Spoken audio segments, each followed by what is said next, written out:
Hidden amidst the rolling hills and whispering trees of southeastern Kentucky lies an enigmatic stone of remarkable mystery.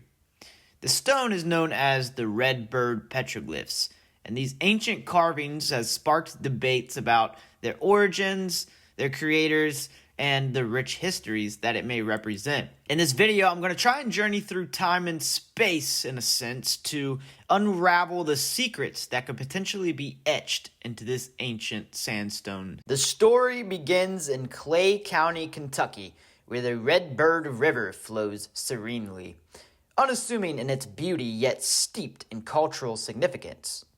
Here, a massive sandstone boulder once stood, its surface adorned with very curious markings. And these markings are known as petroglyphs, where a cryptic blend of shapes and symbols seemingly inscribed with very intentional purpose, but were shrouded in ambiguity. For centuries, the local Cherokee people here revered this stone, naming it after a legendary figure within the region, and that figure was known infamously as Chief Redbird, or just simply Redbird. And Redbird was a cultural hero known for his wisdom and his strength. Some Cherokee traditions say that he left his mark upon the stone, cementing his presence in the land forever. Upon closer examination, the carvings reveal a very fascinating tapestry of intersecting cultures. Spirals, geometric shapes, and human-like figures suggest that Native American origins possibly created by the Cherokee or their ancestors. Yet these aren't the only symbols that really catch the eye. Some carvings bear an uncanny resemblance to Old World scripts, which is where this petroglyph reveals its mysteries. Scholars have speculated about links to ancient Celtic cultures, Norse cultures, or even the infamous Phoenician travelers who may have ventured across the Atlantic into the Americas long before Mr. Christopher Columbus. Could this petroglyph be evidence of a pre-Columbian transatlantic contact? Now, this tantalizing theory is a theory that we've delved into many times here on the channel, and all these theories have different versions of them and different evidence that points to a confirmation of this theory, in my opinion. But the theory nonetheless has drawn the attention of researchers, adventurers, and scholars alike.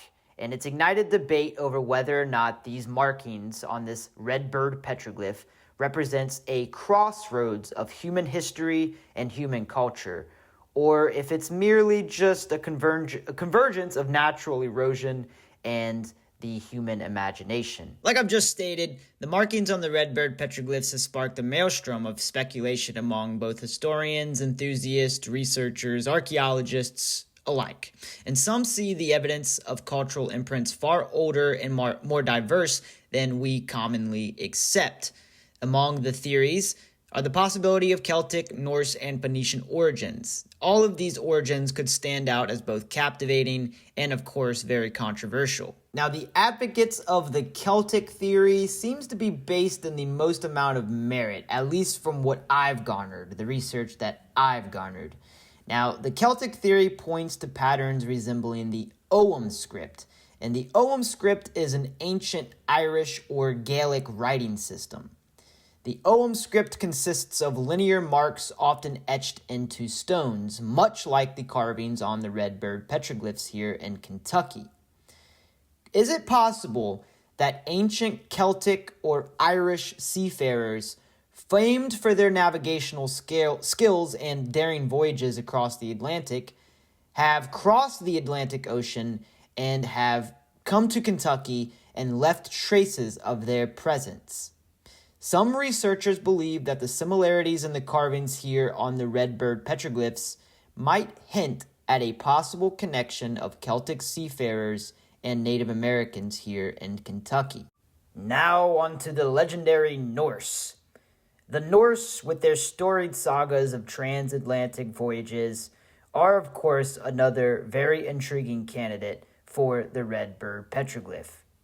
We know from the Vinland sagas that the Norse explorers like Leif Erikson reached the shores of North America centuries before Columbus. The petroglyphs with their runic-like patterns have definitely fueled theories that the Red Bird site, the Red Bird Petroglyph, could potentially be a remnant of Viking Norse exploration farther inland than previously thought before. The notion of Norse adventurers navigating rivers deep into the heart of Kentucky, while would be extraordinary, aligns with their reputation for penetrating even the most unlikely terrains of the time. And I do think that the Norse theory holds potentially a good amount of merit. Now time for perhaps the most tantalizing theory of all. And this theory, of course, involves the infamous Phoenicians. The Phoenicians were known to be masters of the sea, particularly of the ancient Mediterranean Sea. And they were known for their very long-range voyages and, of course, the development of the first known alphabet. They were a very, very sophisticated society. The Phoenicians pushed the boundaries of maritime exploration, of language, mathematics, pretty much the whole 9 yards when it comes to a civilization, especially an ancient one.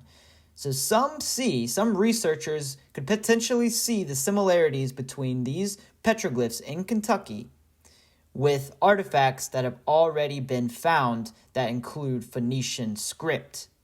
The idea is not without precedent. Artifacts regarding Phoenicians have been reportedly found in unexpected places scattered throughout the entire world, more particularly here in the United States of North America.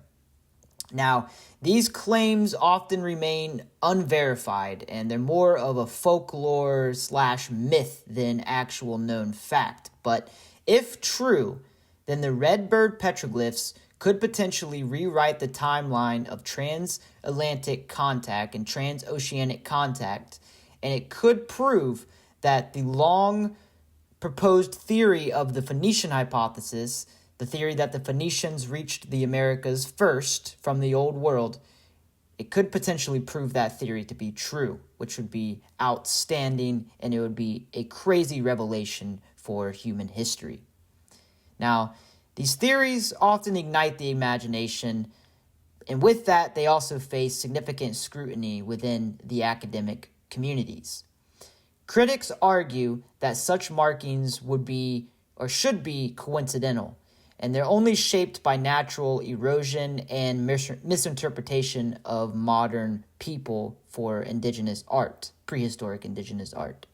Now, others suggest that the possibility of later European settlers adding their marks and further complicating efforts to pinpoint the origins is a major factor. Some believe that European settlers of the late 1700s and early 1800s had a profound interest in ancient cultures, just as we do today. And with them being European, they most likely were very interested in some of the old Celtic and Norse and even probably Phoenician cultures. And some of these people probably studied their languages and learned about them. So it's very possible that perhaps a later settler came in and decided to engrave it with their own representation of history. Now, by no means am I saying that any of this is true. I don't know what's true. I'm only here to give you the information. And these competing perspectives don't diminish any intrigue for me. It really reminds us and reminds me that history, like the carvings themselves, is really layered and it's really, really complex, particularly ancient history. So the question still lies. Could the Red Bird petroglyphs potentially represent a forgotten chapter of human migration and a forgotten chapter of American history? Or are the Red Bird petroglyphs is it evidence of cultural intersections that we really have yet to fully comprehend?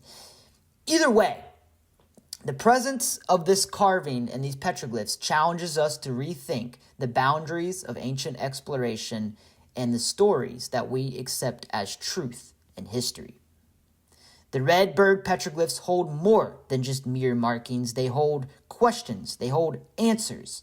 And sometimes the questions can be even more profound than the answers themselves. As we continue to study these enigmatic carvings, they should urge us to keep our minds open to the vastness of history and the many mysteries that it holds within its layers. The petroglyphs remind us of the layered histories that we often overlook. It connects us to the land's first inhabitants, whose cultures and traditions remain underrepresented in mainstream narratives. And it also challenges us to reconsider broader possibilities about early human migrations and the true interconnectedness of ancient societies and modern humans today. But these markings are not just a mere relic of the past. It's a call to protect the stories carved into our landscapes. And as the petroglyph now rests under safer conditions, it continues to inspire wonder, research, and hopefully a deeper appreciation for the mysteries that lie just beneath our feet and just beneath our past. Now, whether left by ancient Native Americans, ancient Cherokee, bold transatlantic travelers, or possibly a mix of the two, the Red Bird petroglyphs whisper to us from across the centuries, and it reminds us that history is not just something to be studied, it's something to be felt. And this stone with its intricate carvings carries the weight of countless stories waiting for us to listen. As you ponder the mystery of this ancient artifact, consider this. What other hidden truths does our world hold, etched into the stones and buried beneath the soil, just waiting for us modern humans to uncover? Let the Red Bird petroglyphs remind us to look closer, think deeper, and cherish the enduring legacy of the past. If you enjoyed this video, you'll most certainly enjoy some of my other videos, of which pretty much all cover prehistoric indigenous communities and cultures. I cover things like petroglyphs like these. I do artifact hunting, amateur archaeology. I cover all kinds of different societies here in America, from the Hopewell cultures, from all the way down to the Mayan Empire. You name it, I cover it here on this channel. So make sure to check out my other videos. Make sure to subscribe, like, comment, all that cool YouTube stuff. And until next time, it has been Doogie here from Doogie's Earthworks. I love you.